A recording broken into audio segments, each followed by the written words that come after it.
Chips. দারুণ, খুব সুন্দর।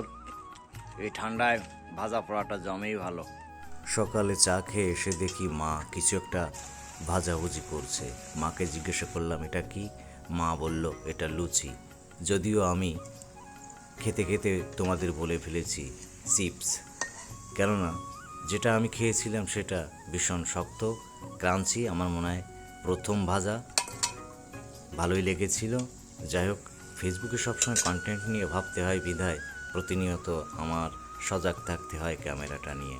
তাই ভাবি যখন রান্নার কোনো কিছু আমি খুঁজে পাবো, এখন থেকে নিয়মিতই কুকিং রিলেটেড ভিডিও তৈরি করব, কারণ এটা ফেসবুক গাইডলাইন হিসেবে আমাকে নিয়মিতই জানিয়ে যাচ্ছে যে আমাকে কখন কি করতে হবে।